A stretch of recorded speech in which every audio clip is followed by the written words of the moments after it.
nothing like your smile in the morning, following the linings on your cheeks. Cause baby in your absence life is boring, so I'll never leave. It's easier to love when it's you by my side, shining through the cracks like the first morning light, feeling like a child through the days and the nights, living in your arms as years go by. It's easier to love, oh, oh, easier to love, oh, oh.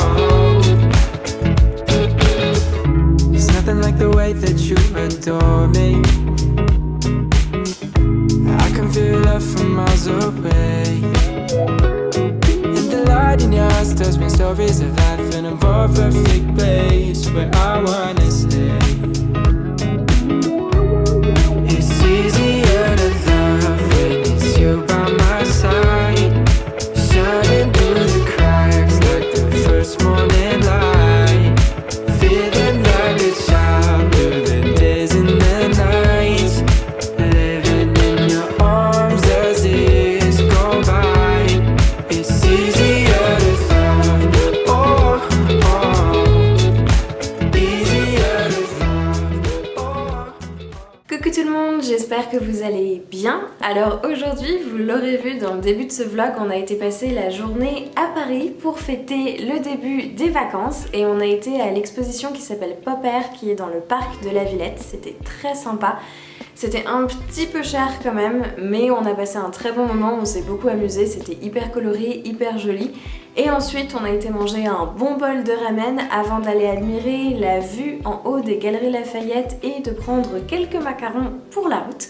Je viens de rentrer à la maison et je me suis dit que j'avais plein de petites choses dont j'avais envie de vous parler, que je voulais vous montrer et que j'allais faire ça maintenant.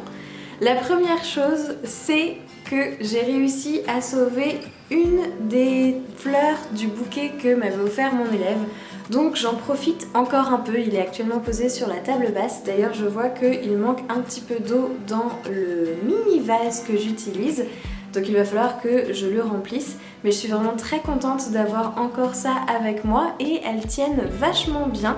Donc voilà, petit bonheur du jour, pouvoir encore profiter de ce joli petit mini bouquet. Autre chose que je voulais partager avec vous, j'avais un bon d'achat depuis le mois de janvier chez Intérieur et Déco qui est une boutique au Mans. C'était un bon d'achat pour mon anniversaire et j'ai enfin été y faire un tour le week-end dernier et je suis ressortie avec de jolis pots de fleurs pour mon balcon.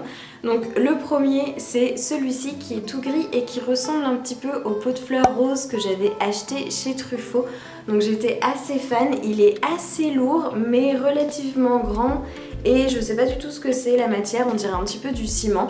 En tout cas je le trouvais très joli, hyper intemporel en fait et je me suis dit que ça irait parfaitement avec le rose que j'avais acheté et que ça compléterait bien l'ensemble. J'ai aussi craqué pour deux autres pots de fleurs qui font partie du même set, ce sont ces deux-là qui sont un peu comme si c'était de la porcelaine qui avait été usée par le temps avec de jolies fleurs pastel bleu qui sont peints dessus. Enfin je sais pas du tout si c'est peint ou si c'est la mosaïque qui est comme ça. En tout cas c'est l'effet que ça donne, je les trouve vraiment très mignons et encore une fois sur le balcon avec des petites plantes à l'intérieur, je pense que ce sera extrêmement joli. Je suis tombée en amour devant cette pot de fleurs quand je les ai vues et j'ai sauté dessus et maintenant il ne me reste plus qu'à trouver des jolies plantes pour mettre à l'intérieur.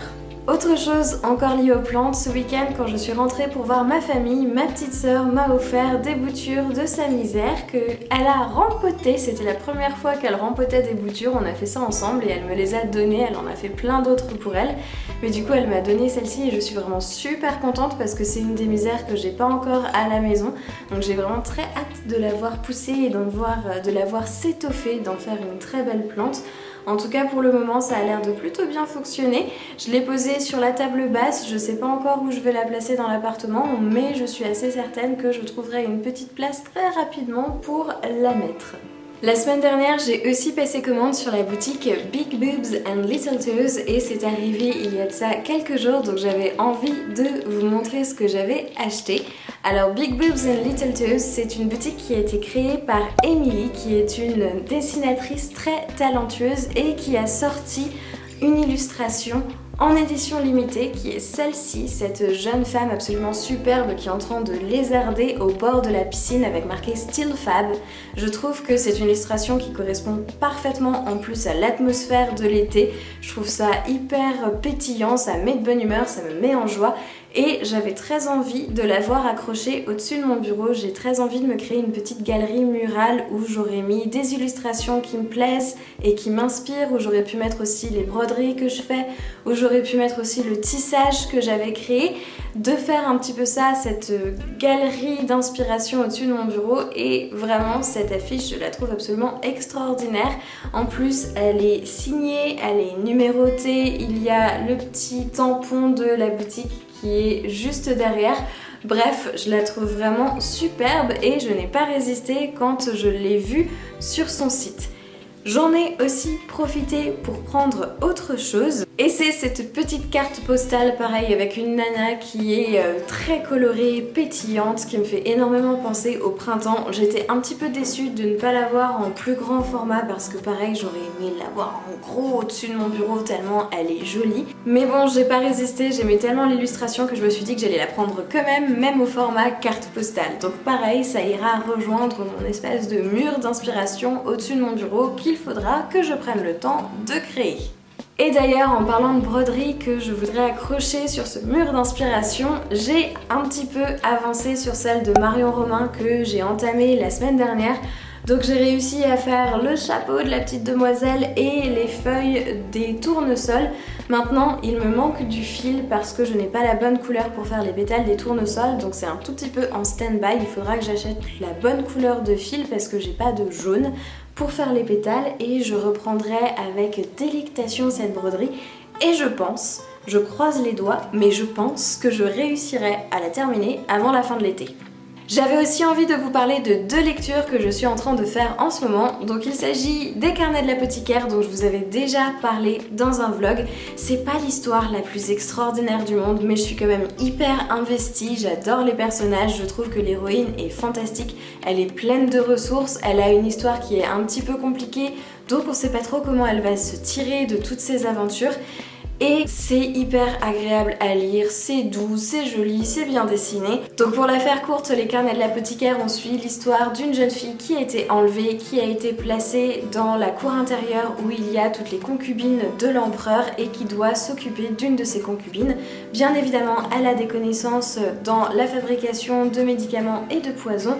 On a découvert ses talents et donc on l'a recrutée pour faire différentes tâches au sein de cette fameuse cour d'intérieur et donc elle va forcément se faire des amis mais aussi des ennemis et on suit un petit peu ses aventures et son évolution dans ce milieu. Je sais pas pourquoi mais ça me plaît vraiment énormément, j'adore l'ambiance, je trouve en plus que ça fait vraiment été, c'est hyper agréable à lire donc je continue avec délectation ma lecture, j'ai fini le 3 et je vais entamer le 4 ce soir je pense.